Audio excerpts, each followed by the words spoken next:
The unspoken numbers. The numbers are staggering.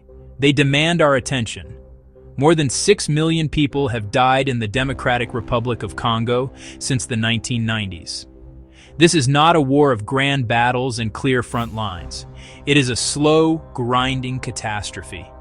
The majority of deaths come not from bullets, but from the brutal ripple effects of conflict. Preventable diseases spread like wildfire through crowded displacement camps. People die from hunger when fields are burned and villages looted.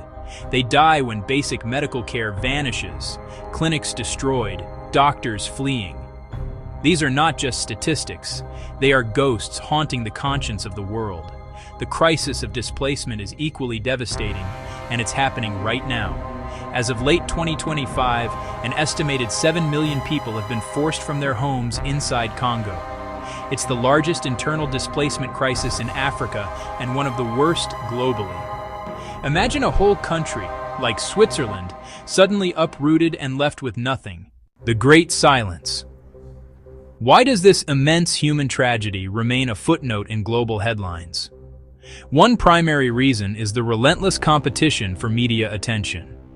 Western news outlets operate on a finite budget of airtime and column inches. The war in Congo has to compete with conflicts that are perceived as more geopolitically direct to Western interests, such as those in Ukraine or the Middle East. Ukraine, the Middle East. These other wars often have clearer narratives, with identifiable protagonists and antagonists, making them easier for audiences to digest.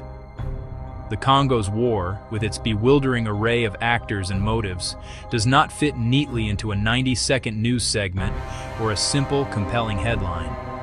Another significant factor is the sheer complexity of the conflict itself.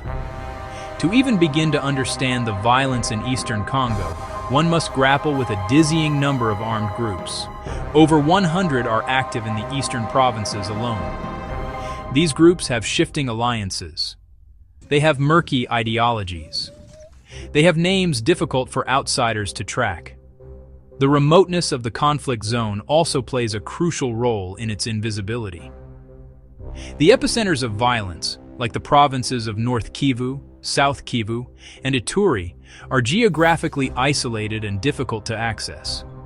Reporting from these areas is dangerous, expensive, and logistically challenging. Echoes of the past.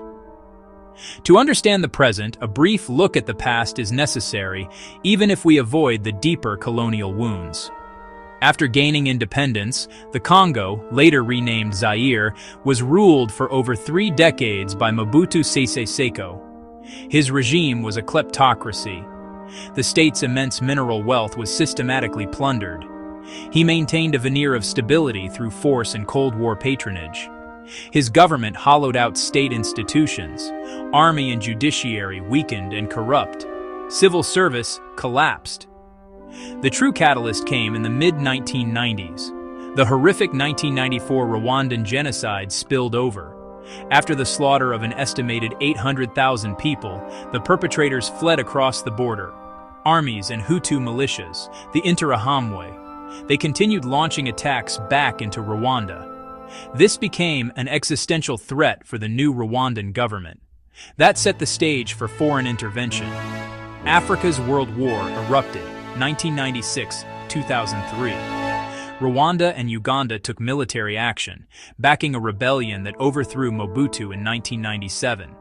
Peace did not follow. The war spiraled, drawing in armies from other African nations, fought over Kinshasa and the immense mineral wealth of the East. A formal peace accord came in 2003, but the seeds of future violence were sown, social structures shattered, new ethnic grievances, proxy militias, and a weak state in the East. The Forever War. The current state of affairs in eastern Congo is best described as a frozen conflict, though this term belies the intense heat of daily violence. It is not frozen in the sense of being static, but rather in its intractability.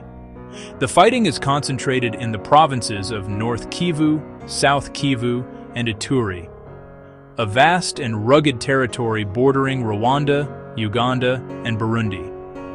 Here, the lines of control are fluid and constantly contested. A village might be controlled by the National Army in the morning, a local militia by afternoon, a foreign-backed rebel group by nightfall.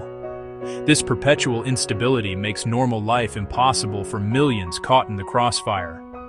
This chaos is orchestrated by a bewildering array of combatants. There are over 120 distinct militias and armed groups operating in the region.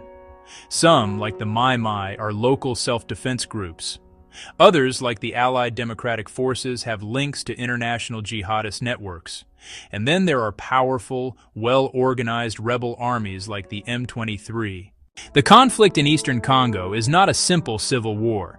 It is a multi-layered arena with a complex cast of characters, each with their own agenda. First and foremost are the dozens of local and foreign militias.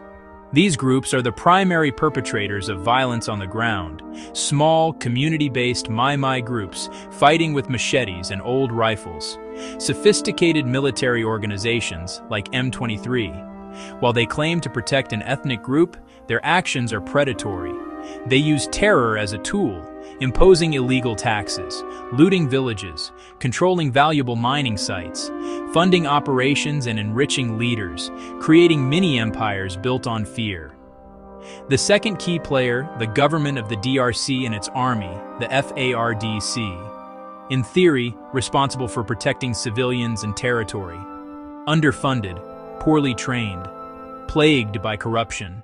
Soldiers unpaid for months, preying on civilians through extortion and theft. Some FARDC units accused of collaborating with militias. Third, neighboring states, particularly Rwanda and Uganda, accused by UN and rights groups of intervening militarily or via proxies to advance interests. The primary engine of the conflict in eastern Congo is the curse of its own natural wealth. The region sits atop some of the world's most valuable mineral deposits: gold, diamonds, tin, tungsten, and tantalum. Those minerals are essential in modern electronics, laptops, and game consoles.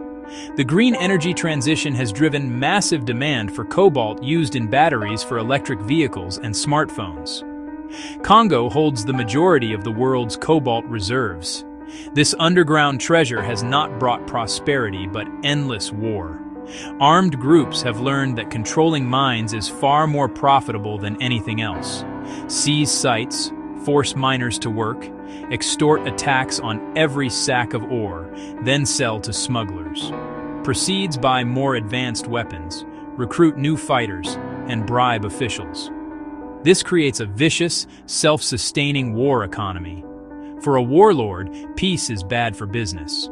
Compounding resource greed is the profound weakness of the Congolese state. Institutions in shambles, especially in the east. The state fails to provide security, justice, and economic opportunity. The national army is often ineffective or predatory, the justice system too corrupt or absent. That vacuum is filled by ethnic entrepreneurs and militia leaders who exploit tensions over land, grazing, and political representation. In insecurity and institutional collapse, identity becomes a shield and a sword. The statistics of the Congo War are numbing in their scale, but behind every number is a human story of unimaginable loss. The death toll, exceeding 6 million since the 1990s, is a figure so large it is difficult to comprehend. The vast majority of these deaths are not from direct combat, but from the secondary effects of war. A child with malaria, a woman with a difficult childbirth, an elder with pneumonia. Hunger becomes a weapon when armed groups steal harvests and block roads, cutting off food supplies, leading to widespread malnutrition and starvation. The war in eastern Congo, though it feels a world away, is intimately connected to the device you are likely holding. Coltan for capacitors, tin for solder, tungsten for vibration, cobalt for lithium-ion batteries. Global demand for newer, faster electronics fuels the market for these minerals. It begins in a small hand-dug pit in remote North Kivu. An artisanal miner, often in slave-like conditions, extracts the ore. A trader buys on site, sometimes paying a tax to an armed militia. Minerals are smuggled into neighboring states, mixed with legal loads, and given false certificates. By the time they reach smelters in Asia or Europe, the violent history looks clean. Parts are manufactured and assembled into phones. At each step, someone takes a cut. Efforts exist, supply chain due diligence and certification, but rules are hard to enforce, and illegal trade adapts. The link to our gadgets remains. The profit motive keeps the system going while violence at the source stays hidden from the final consumer. Knowing about this tragedy is not enough. Awareness must translate into action. First, robust humanitarian aid for the 7 million displaced. Food, clean water, shelter, medical care. Donate to established organizations with proven track records working in Eastern Congo. Second, demand transparency from corporations. Support brands making genuine, verifiable efforts to source responsibly.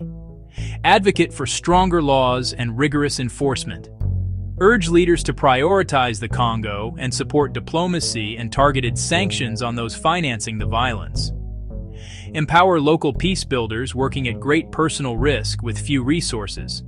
Each action, a donation, an email to a representative, a conversation, a conscious purchase, helps break the silence. The people of the Congo have been ignored for too long.